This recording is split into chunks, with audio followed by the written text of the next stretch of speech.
Welcome back to Grounded with DillyDave. In today's episode, we're joined by the mesmerizing Hana Rosé, a Melbourne-based artist who seamlessly blends modern pop with soul R&B. As we sit down at Project 281 Coffee Roasters in Brunswick, you'll feel the cozy cafe ambience, adding a touch of authenticity to our conversation. Hana Rosé isn't just any artist. She's a musical sensation who captivates with her effortless sensuality and effervescent confidence. With catchy melodies that are hard to forget and a style that is uniquely her own, Hana is making waves in the Melbourne music scene. In our chat today, Hana delves into the art of staying grounded amidst the bustling world of music. We also explored the creative journey behind her recent music video release for Special and uncovered the magic of her songmaking process. If you want to dive deeper into Hana's world by checking out her music video for Special, you should definitely do that, and you can catch her live performances coming up, Radio Bar, Young Gods, so Radio Bar, Saturday the 30th of September. Just check that out. And then she's also performing at Project Legacy, an event put on by Vibe Union. Shout outs to Vibe Union. So yeah, she's very active currently performing. Check her out on Spotify and anywhere you like to consume your music. Now, it's time to breathe in, relax, and immerse yourself in a conversation that promises to be as refreshing as it is insightful. Let's get grounded with Hana Rosé. Well, welcome to another episode of Grounded with DillyDave. Today, I am joined by the lovely Lightbringer herself, Hana Rosé. Thank you so much for coming on board today. Oh, thanks for having me. It's a pleasure to be back with you in the relaunch of Grounded. Thank you for acknowledging the relaunch. And then, yes, this isn't the first time that we've had a powwow, a chat on the mic. Exactly. It's been a little while, so if you go on the YouTube channel, scroll down a little bit, you will see the initial interaction. Yes. So to get this started with, a really good way to get grounded is to acknowledge the ground that we're on, the sacred ground that we're on. So I think for us, it's a combination of the Boonwurrung and the Wurundjeri people. From the Kulin Nation, it's their land that we're recording on today, or that we operate on. So yeah, I'd just like to acknowledge that, pay respects to elders, past, present, and emerging, acknowledge that sovereignty was never ceded and treaties weren't signed for this land, and yes, look into the upcoming referendum and the votes, look into both sides, and yeah, make a decision. Anything you'd like to add around that, Hana? Always was, always will be Aboriginal land. Yeah. Perfect. Well said. Mm-hmm. Cool. So, look, the idea behind this podcast, if anything, it's an excuse to catch up with the people that I like keeping my eyes on, like seeing in the scene. And I'm not going to say that you were taking a break or a hiatus or you were quiet for a bit, but it seems like you've come in with a lot of fire and stuff recently. Yes. I was taking a bit of a break. Okay, I didn't want to assume, but yeah, cool. I was, because at the end of last year, I was just getting to this place with performing that I just was not loving it. Like the last show I did, I felt really kind of numb. I was just going through the motions of my performance, and I was like, I don't even know why I'm doing this anymore. And I was just like, this can't be good. Everyone said I did a good performance, but I wasn't feeling a fire for it. And I was like, I just need to figure out why I want to do this again. And so I had to really take a step back, and I just didn't have a desire to perform for a while. And I also needed to overcome, I've mentioned before, I'm a 420, being a 420 girl. Hey, same here, no doubt, no lies. But for me, it was actually inhibiting my life. It was I needed to, my goal for the year when I set my vision board up was like, I just want to find my creative inspiration again, be able to tap into what I'm calling the genius zone. I got that from Gay Hendricks. It's his book, The Genius Zone. Right. So where you're tapping into that creative flow where time escapes you. You're just in this like inspired state. And so I was like, I want to find that again. And I also want to be sober because I know that I wasn't tapping into my full potential in life because I was in like a haze most evenings, and you just can't get a lot done when you're like half asleep, you know? I actually, I'm in a similar period myself, and Yeah. I totally recognize this. Weed's very deceptive. It lures you into this sense of feeling that you're flowy and feeling that you're creative and feeling that you're tapping into this other thing, the thing you're referring to. But it's actually not. It is inhibiting your maximum output, your maximum clarity, and especially, a few, some people smoke so that it helps them to sleep better, or Yes. clears the thoughts of the day. But what happens is you get stoned at night, you wake up and you're not fresh, Exactly. you're not ready. And if you want to have this output, and if you want to kind of have this ultimate performance that is actually rewarding, to prepare for that, there's so much involved. You have to plan out your day. You have to set things in That's order. Yeah. So that's really cool that you've brought that up, and I actually appreciate the honesty, because there's so many people that will not talk about it honestly because I guess we get kind of ashamed about it. Yeah. Yeah. Well, it's scary to talk about because it's like, what if someone sees me high? Because what if I smoke again? I'm not going to say I'll never smoke again socially. Yeah, and same. I have smoked a couple of times socially since I gave up my daily usage, which I gave up in early June. So it's been almost, I think, 4 months. Great. But this is the thing and this is what one of my, I guess, mentors told me about weed, is it keeps you very, what's the word? Isolated. Insular, Yeah. isolated. You come up with all these great ideas, but hey, they're going to escape you before you remember to put action to them. And you wake up, like you said, I'd go to work the next day and I'd be like, I don't want to talk to people. Like, I'm not in the mood. Like, I feel so groggy. I don't want to connect. So you're not showing up as your full self. You're right. It's so deceptive.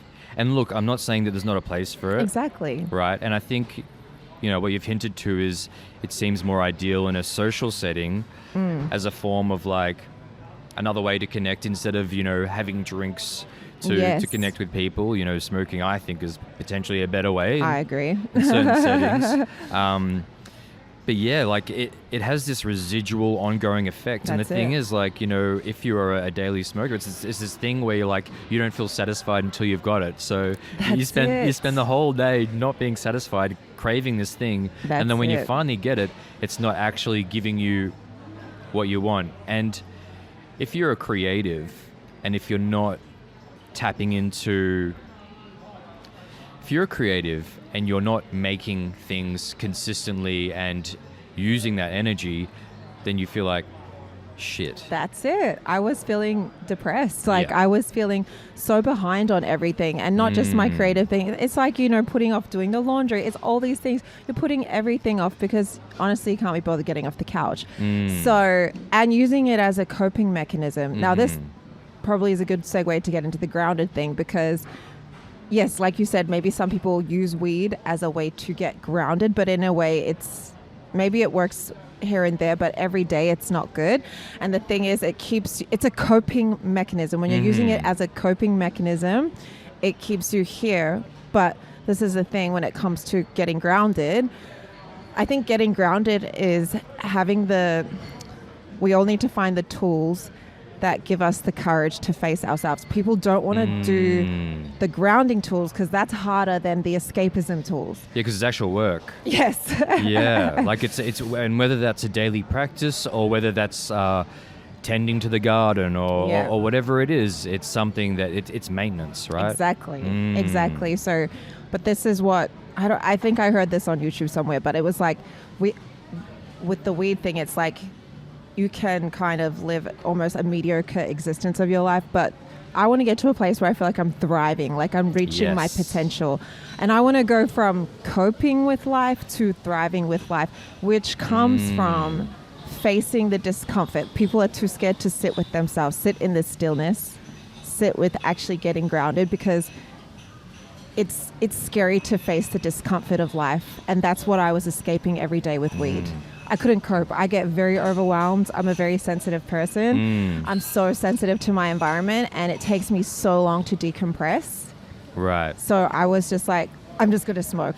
But yeah, I'll let you type in. It's so much, I think what you're saying is really important, because it's actually better to build the resilience to deal with life instead of finding coping mechanisms. You know, that doesn't mean that, like, you know, people can't have a wine after work or whatever it is. The idea is that yes, life is uncomfortable. Yes, life is hard. Yes, life is a struggle for everyone. You know, nobody really has it easy. If you're alive, you don't really have it easy. But if you're doing work on yourself in a way that brings you to those elevated states where you can reach what you want, where the true satisfaction is, when you set goals or set things that you want to do, when you have that vision and when you can like meet that vision in the future, when you can manifest it, that's the real satisfaction. That's it. That's the real zest. And doing anything to water down life or to avoid it is just always going to fucking shoot you in the ass later. That's it. Yeah. That's it, because it numbs you to the bad shit and the good shit. That's it. Exactly. So, yeah. Because you think you want to get stoned to be happier. Yeah. But what it does, you're right, it dulls your senses. Yep. And it's so funny because I'm a mad weed. I adore weed. Like, Same. you know, we adore it. Very dang, love you, girl. Yeah. But you're right. To truly be grounded, you want to be grounded in reality. Presence. And reality is presence. Reality is, if something isn't comfortable in that moment, you actually have to sit with it and understand it. You know, kind of really tap into what is that thing that is either giving you resistance in your life or that you fear and you try to escape. I think people need strength of character. People need to be comfortable with sitting with themselves alone, you know, because life is kind of isolating. And I think that people who struggle to sit with themselves and aren't comfortable hanging out with themselves, that's kind of a red flag. You got to be happy to hang out with yourself. You got to be happy to represent yourself. Exactly. Well, I mean, they're using the coping mechanism of the attention of other people or distraction. That's a huge one. Both of them, because that's tied with social media, the TikTok, the Instagram. Yeah, I think people truly do use the attention of others. They leverage that as a coping mechanism. They leverage that to give them a sense of worth or importance. And they use it to kind of shy away from the fact that the truth, the goodness, the energy, the source, it's all inside of you. Exactly. You know? Everything you're looking for is inside of you. And ever since I stopped my daily usage of this, like, my life has changed so much. And I feel like, because now, like, I'm very much into energetics, so my energy is actually radiating my full self, my true self. I'm showing up every day more vibrant as me on a level that you can't see with the eye. And people, the energetic field around me is responding to that. And I am literally welcoming opportunities, communities, and people into my world that resonate with my deepest truth, with like things that really fulfill my soul. And I'm like, wow, this is life. When you actually, we should go into like grounding tools at some point in this conversation. Please. But once you do get past that discomfort and face yourself, it's like there's so much power on the other side of that, where you are really attuned to yourself, and that allows you to connect with people that are really on the same vibe and frequency of you as you. And then you just become like like life becomes this really big nourishing exchange. Yeah, everything opens up. You know, you have the confidence to open up within yourself because you feel in tune with yourself. You feel dialed in. And once you're dialed into that, you're right, it opens up this whole other bandwidth of other people and places that are operating in that. And if you do have some kind of clear vision and direction, especially as a creative, that means that you're opening the doors of connection and manifestation to happen on a level that would be close to impossible if you were stoned, closed off, isolated, servicing your own comfort. Exactly. Exactly. That's it. That's why I'm saying we got to get used to the discomfort. And like this era, we're all about convenience and ease. And it's, I mean, look, everything serves its purpose, but in balance. And if it's too much one way, we're just limiting ourselves. Yes. All right, cool. So you just, you brought up, because I'm the kind of person that, you know, a lot of my things exist in this thought space and they're not necessarily on the paper. Okay. So when it comes to some grounding tools that you're aware of or that you use, do you want to run down a couple and kind of share them with us? Yes. I literally started brainstorming a list and it's like, it's never ending. I keep coming up with more ideas. There's so many tools out there. And that's the thing, like, as you start to like use different tools, one day you might be sick of this tool. So let's go to that tool. You actually start tuning into, okay, which tool do I want to use today or in this moment? What would serve me right now? But I mean, there's the obvious one, like meditation. But meditation, breath work, yoga, sitting in nature, all these things, what they do is they allow you to just stop being go, go, go, go, go. You cannot download a lot of inspiration when you're not even sitting still. You've got to create this kind of like blank canvas in a way to, well, yeah, so meditation and all that, it allows you to slow down and sit with yourself.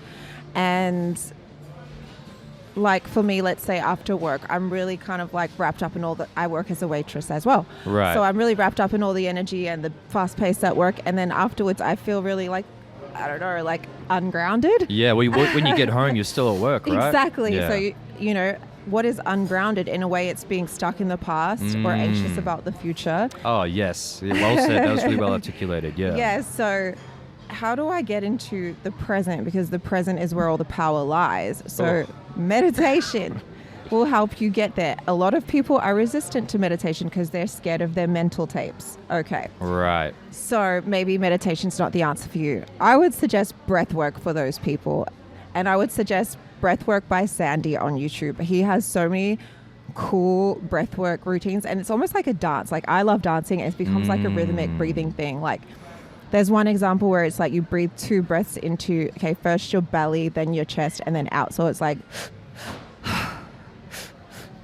okay, if you do that for like a minute, trust me, like your anxiety will subside and you're not worried about what you're thinking about because you're actually focusing on your breathing. Right. The shift of focus really helps move out of that space where you were and bring you into the now. Exactly. So if you're someone that resistant to meditation, I would say try breath work and see if that helps you just like settle into your body. And it would only take 5 or so minutes really to access or feel a difference. Exactly. Right? And he has like, I mean, you could just come up with your own routines, but for example, this guy, his breathwork things, they're like about 15 minutes, but honestly, they make me feel so much better after. Right. And whether it's you want to gain energy or you want to relax, there's so many different forms of breathwork. And another thing I would say is journaling, because again, we have so much chatter in our minds and that can keep us ungrounded. So we need to get the thoughts out. And like that's another thing after work. If I just like write out all these thoughts that are running, it's like, okay, boom, okay, get it out, done. These are great methods, and it's cool because both of those things that you've mentioned are very useful whether you do it in the morning, in the evening, or both. And yeah, some people, I imagine there's a lot of people that are writers, for example, that do have very busy minds, and they are, yes, filled with all these thoughts. But if they don't actually put it down and track themselves, then it's so easy to become lost in that. Yeah. Because none of it is really real, in a sense, until you kind of bring it into reality somehow. So I think journaling is really cool because it not only does it ground you in just the activity of focusing on that thing, you know, the pulling of the focus into that one thing, but over a period of time, you can actually track yourself and see mentally what's been happening, and maybe after a period of time you can either see a change or you can identify some patterns. Yeah. Right. So maybe in a particular time, this is a classic thing. It's a Sunday for the 9-to-5ers out there. Yeah. It's Sunday night. You're like the dread. The dread of going in on Monday. Right. Yeah. So, but I think if you sit down and explore that dread before it happens, you could probably uncover the fact that it's all in your head, that dread. And if you were to really isolate the things that were giving you anxiety and put them down on paper, then there's something to action. There's something to problem solve. There's something to wrestle with and deal with that's a lot more manageable. Yes, I agree. And yeah, it gives you like a toolbook to start working with. And it's also great when you look back and you go, oh my God, like I've grown since that, or I've learned this since that. And you can find compassion for yourself, because yeah, we all want to be grounded and we all want to be perfect there. But we're all just learning as we go, and we can celebrate how far we've come, and everyone's kind of operating at the best capacity they can. Like I have compassion for everyone that is avoiding themselves, who doesn't have the tools. But I also just I really wish that everyone would be able to fall in love with connecting with who they truly are and connecting with their soul, which is what I think being grounded is being connected to your soul and the oneness between you and everybody. Yeah, it's really well put. Being grounded isn't all about you. Yeah. It's about like you and the universe. It's about you and how you connect, and are similar, same as everything else. And I think it's people who lack a real sense of connection in their life might think that having more friends or going out more is going to relieve that. But it's completely the opposite, because a lot of that, especially if it's forced, is artificial. That's it. It's not actually, and especially if you're connecting or going out with people that aren't trying to operate in the similar same way as you, these other people could be setting you or pushing you off your path. Could be, maybe they don't even care about your path. That's it. Right? Yeah.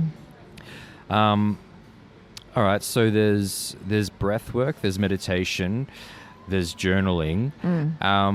If you want to, because it sounds like, it's all about the mind, body, and soul. Kind of like the three ways you can kind of really align or engage with being grounded. So on a more physical level, what do you do? Because I think the embodiment of grounding can literally be a workout session, and it doesn't matter what that is. I agree. But it's something. So movement. Movement. So what do you do to engage with that?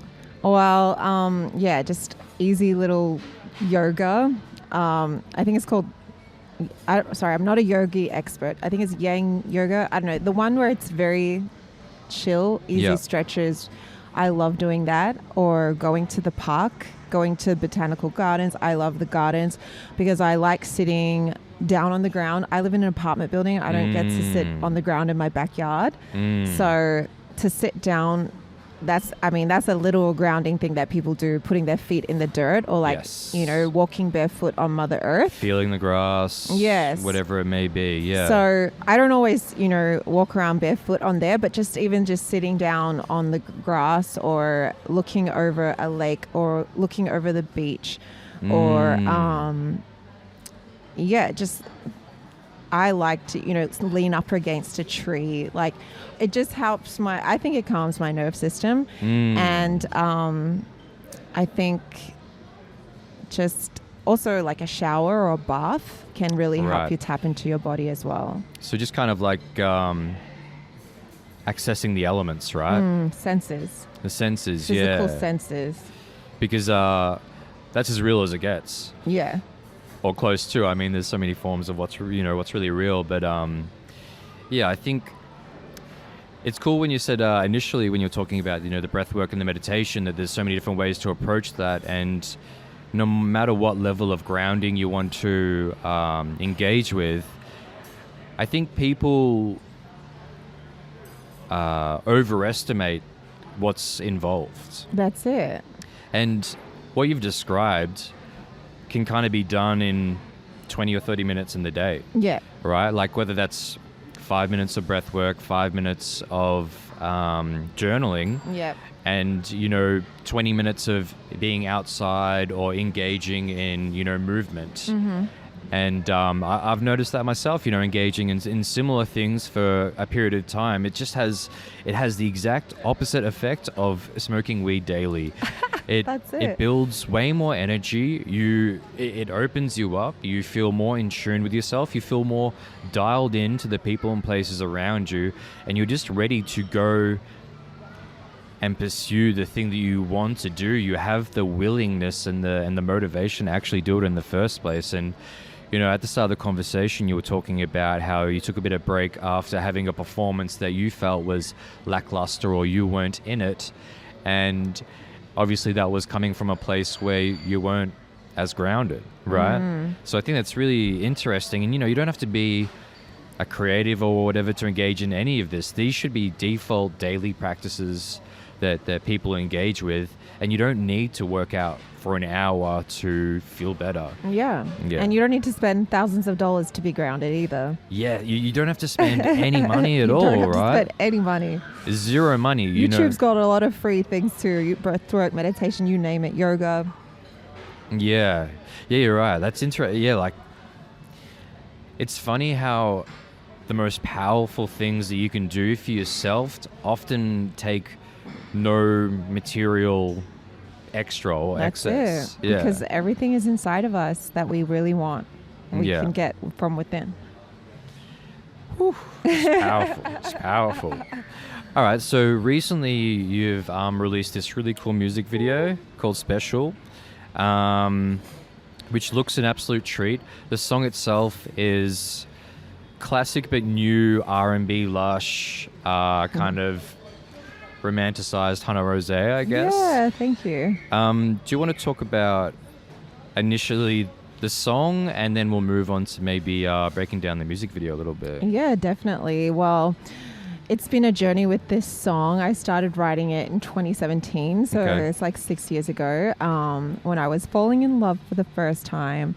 Powerful. And see, I'm like I'm a late bloomer in many ways in my life, including in my love life. So it was like, for me with love and then and now, it's something that it's like I so deeply yearn for, like this deep soulful connection. But it's also something that really scares me because I also have this vision of seeing relationships as kind of limiting, or one of my deepest fears, don't hate me men, is that I'm scared I'll be controlled by a man, because I've seen that with my mother and with my sisters, and I've just seen that in the history between men and women. Like a lot of the women in I grew up around, I don't know, even if they flipped back and they became the controlling ones, there's always this sense of like someone's controlling someone, and I'm really scared of that.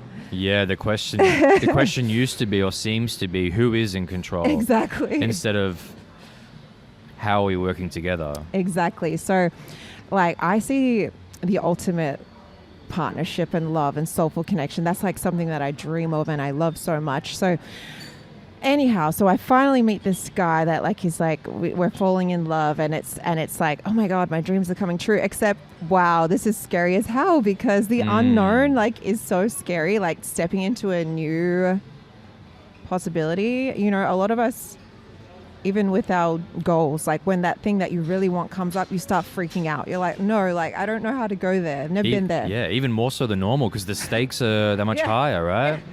So basically, the song starts out with me saying, complicated, complex baby, a puzzle, yes I am, insecure and anxious-natured, a product of my past.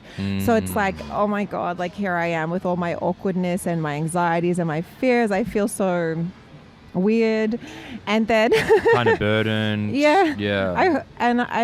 But because this man at the time was really consistent and invested and like really just in it meant like I was able to slowly open up and really surrender to love for the first time, and it was like the most exhilarating feeling. And so that's what special kind of man is about. It's about meeting that person that well, especially from the perspective of a woman, meeting a man that creates that like stable, consistent container that allows you to finally just kind of let loose and let love. Because a lot of us women, we want to love hard and we want to love deep, but we want it to be with the right person who actually is looking after us, you know?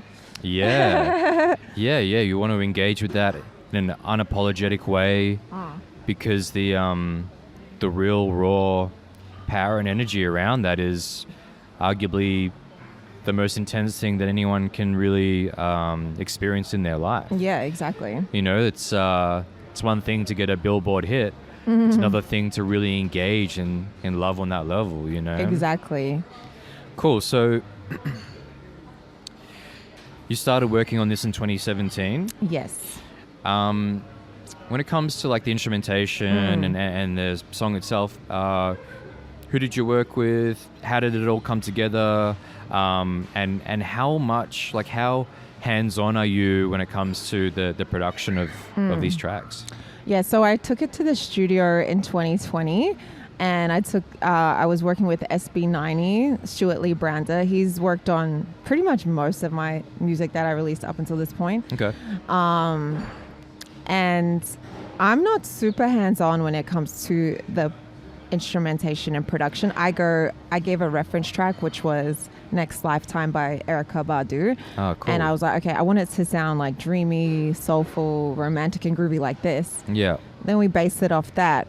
But I was also studying at Melbourne Polytechnic for a couple of years, and I was playing it for they had some speakers and mentors come in, and a couple of them said, like, there's a couple of elements missing from this, and especially one of my teachers, when he compared it to the Erykah Badu track, he was saying, like, there's so many little intricate embellishments in that your song is kind of like a little bit of a skeleton compared to that. Right. So almost like a polished placeholder. Yeah, so it had a good foundation, but I was getting feedback like it could be given more. And honestly, I'd never worked on my tracks in this way. Like I hadn't played them for people much. I just put them out.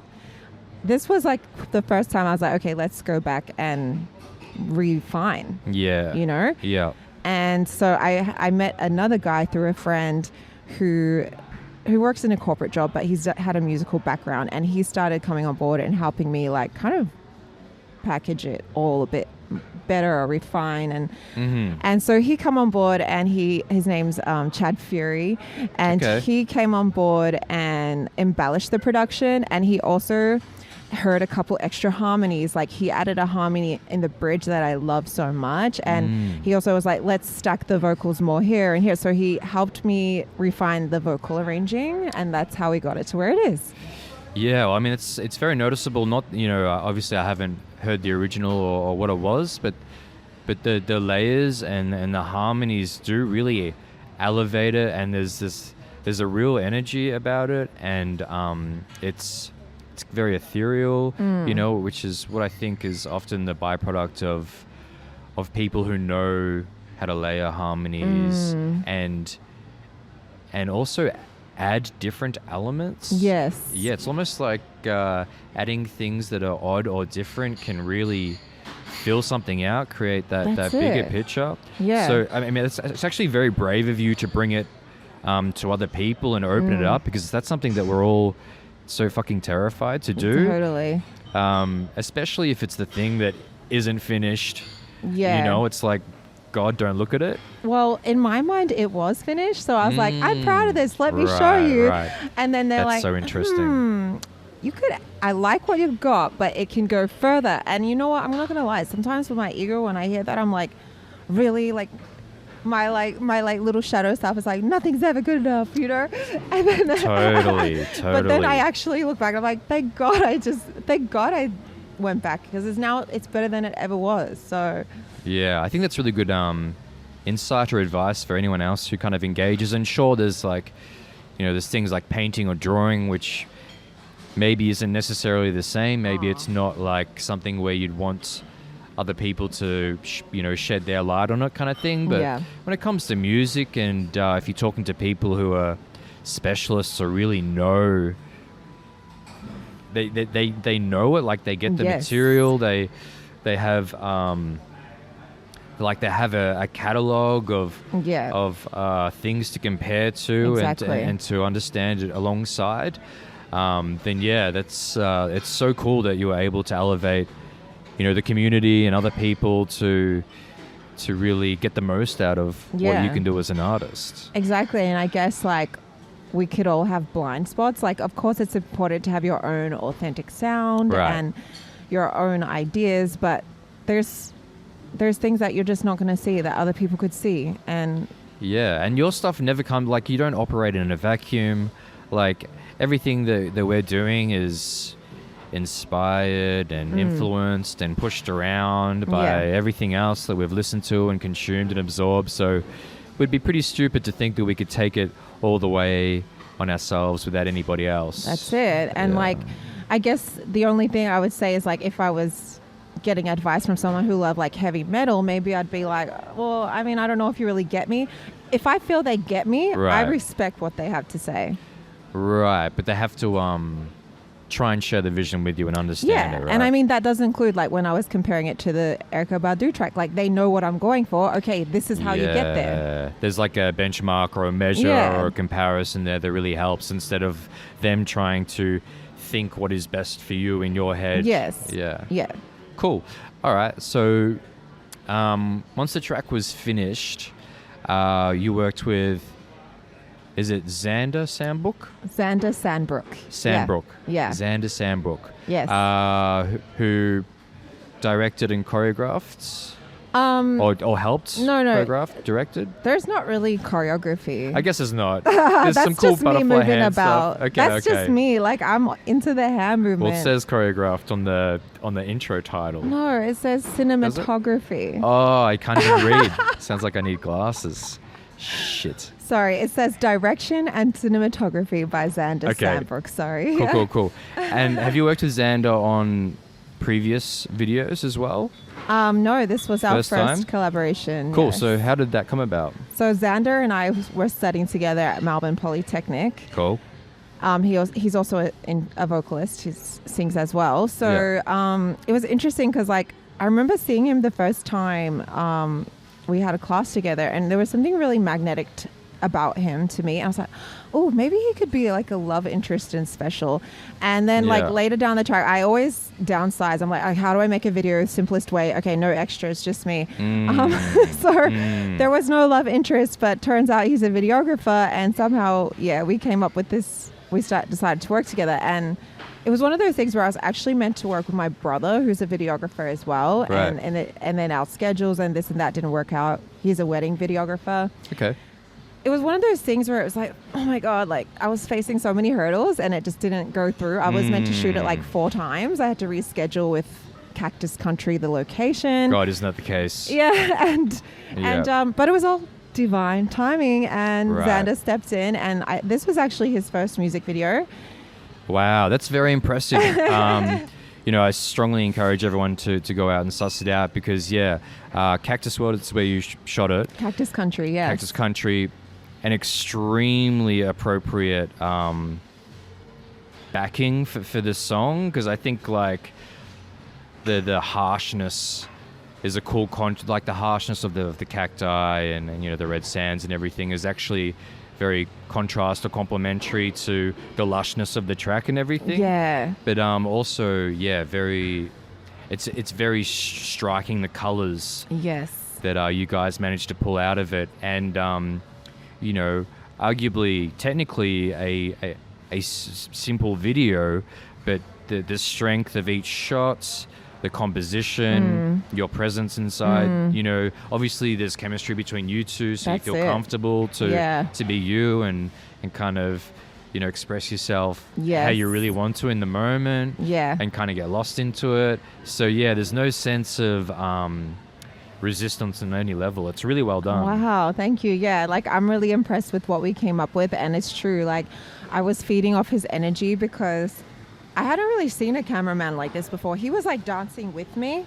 He was like, I was going like this and he's moving with me, and I was just feeding off, and like I felt free, and like, we were just flowing back and forth. And the crazy thing about it too is we had like literally no time. Like I didn't get to look at the shots back because I paid for the venue by the hour. We were racing against sunset. I wanted to shoot at sunset, which is great, but then you're like got to quickly get the shots before the sun goes down. Yes. And every time I had to change my outfit, I had to walk across this long venue to go and get changed. So the time was so short. Yeah. And I didn't know what the heck the shots were looking like. I had no time to watch this back. But you had faith. Yeah, but I just had to go with it. And even at the end, there was a mosquito invasion. It was that time of the year last year when all these mosquitoes were around Victoria. Yikes. And but anyhow, I did feel super comfortable with him, and I think that's so important with collaboration. And that's why I feel like we were meant to make this music video together, because of the energy that we have together. And I'm just glad it happened. I don't think Xander is wanting to make more videos at the moment, maybe in the future, but we made something really special. Special.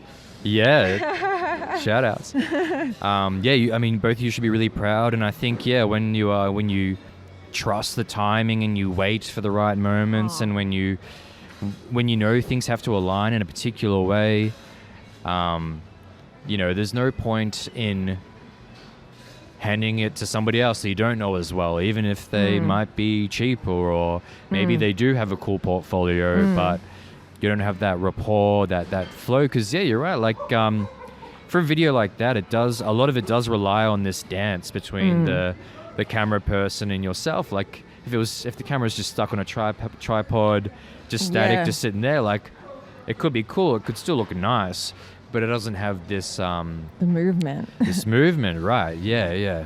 It's very cool. I was very impressed, and I know just a little bit about video, but yes.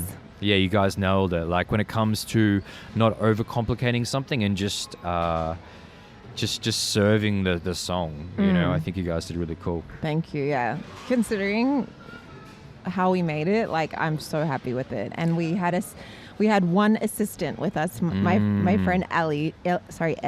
She was helping us. She was playing the music back, holding the reflector. Right. We had one person helping us. I'd advise more for people doing shoots in the future, but it also demonstrates what you can do with 3 people. Like that's it.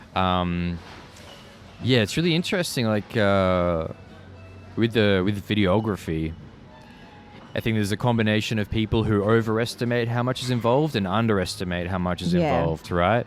And, if you're just a camera person and you're just focusing on shots and directing, there's only so much you can really manage. Right. You can't then also plan to play the track or, I mean, who's going to hold that reflector to add that fill light that is going to lift the frame in yourself and give you some more pop. And, I think there's so many videographers out there who are offering, and I've been this person, you go out there, you offer cheap services and you don't actually serve the artist and the project. Right. In the sense of, it's not out of ill intent or anything like that, but it's just not actually knowing what is involved, not planning for it, and especially when the time and resources are thin or small, you have got to really maximize what is happening in those moments. Yes, and Xander definitely did that.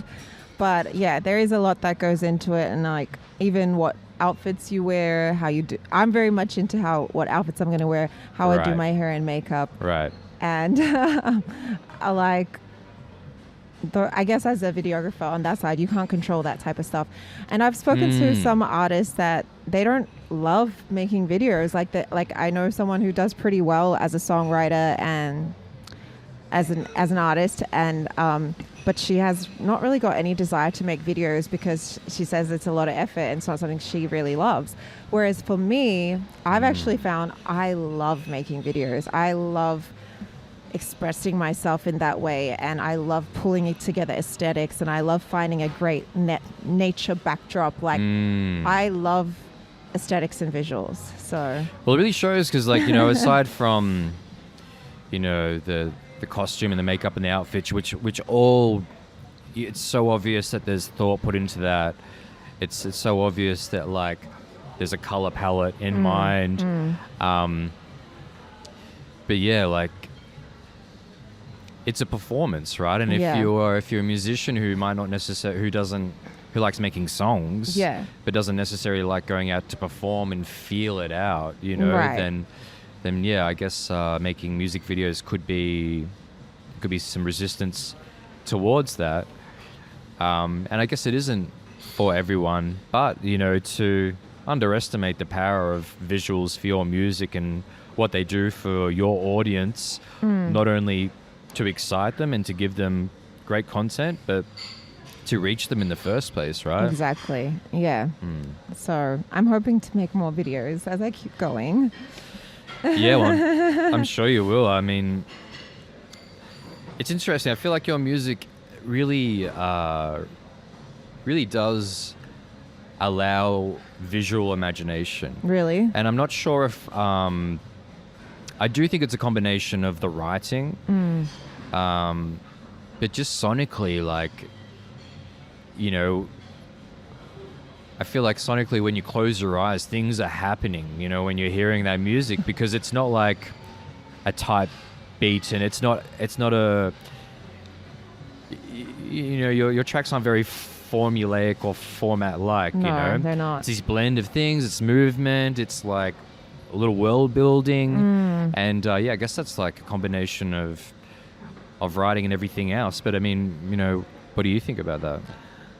Yeah, that's true. I mean, the main way I started writing my songs is without any formulas, without chords. People don't realize, like, most of my songs, I had no chords, no instruments. I literally just start writing the lyrics and the melody, and then I take it to the producer and they make the beats. Now, I've done them, I've reversed it that, but that's what the songs I love the most and that are most personal to me, they just drop in like that. And there is no formula, and like, look, I could probably gain something from studying like strategies and methods of songwritings, Right. but that's not really what I do. I just speak my truth and I go from there. And the thing, as you say, a world building, one thing I really like to create with my music is a climax, like getting to like this peak of like emotion and energy and harmonies. And I love to play with vocal stacking and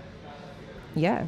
That's well said. Like, you're right. Like there is a build, there's this crescendo, and then like the most satisfying part of that is like the release or the drop or however you want to like articulate it.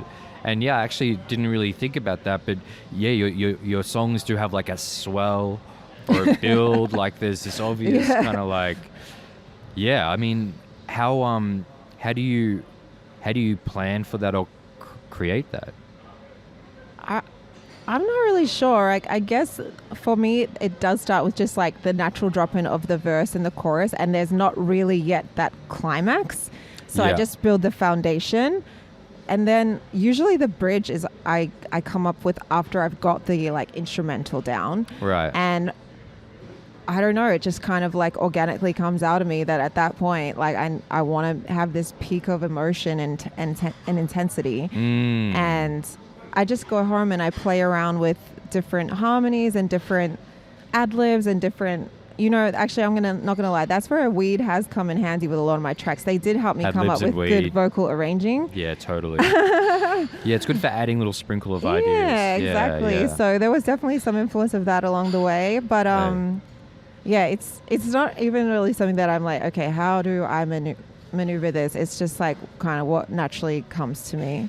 Right. So you kind of lay out the land, lay out the foundation, and then once you have that loose structure, actual concrete structure, then you can find where that mountain or whatever is over there. Cool. Yeah. Because I think to try and start up there would be very difficult, right? Yeah, I don't think that's the way. We've got to get grounded first. Powerful. Awesome. I think that could almost be a pretty good way to kind of to get close to wrapping it up. Hana, what are you working on or up to at the moment? Do you have any gigs or anything coming up? I asked that knowing that there is one coming up, and I could drop this before that is coming. Oh, really? Yeah. Okay, yeah. So I do have 2 gigs coming up. Cool. One is on this Saturday, the 30th of September. Yep. Young Gods Radio Bar. I'm going to be on around 9 p.m. Yep. For a half an hour set. And Cool. then there's the Vibe Union Project Legacy Yes. at 30 Dirk, October Yes. 19th, Thursday, October 19th. I'm really excited about that one. There's been some cool project legacies there. 30 Dirk is totally the spot for that kind It of is. stuff. Yeah. Yeah, the recent one had Shining Armor and a few other classics, but yeah, Rye's doing a good work. He's and doing great. yeah. So shout outs to Rye and Vibe Union as always. Yes, of course. Yeah, so there's that. And then, Special and my other song I put out 2 years ago, Home Sweet Home, they are a part of my second EP. So I'm working on wrapping that up. Cool. And hopefully, my aim is really just to be more consistent with my releases. So I'm hoping to release something else in a couple, sooner than later as well. Yeah. And I guess with this newfound, clarity and energy and direction and organizing of your life, that is so much more obtainable, right? Yeah, it's so much more obtainable. Like, I actually have time to do things, but yeah. That's awesome. I really appreciate you coming on today, thanks for having sharing. I feel like you've given us great ideas and insights, and as always, it's nice chatting. Yeah, thanks, DillyDave. Cool. Thank you for having me. Cheers. All right, guys, you know what to do. You can find us on all the platforms, follow, subscribe, etc. But most importantly, stay grounded.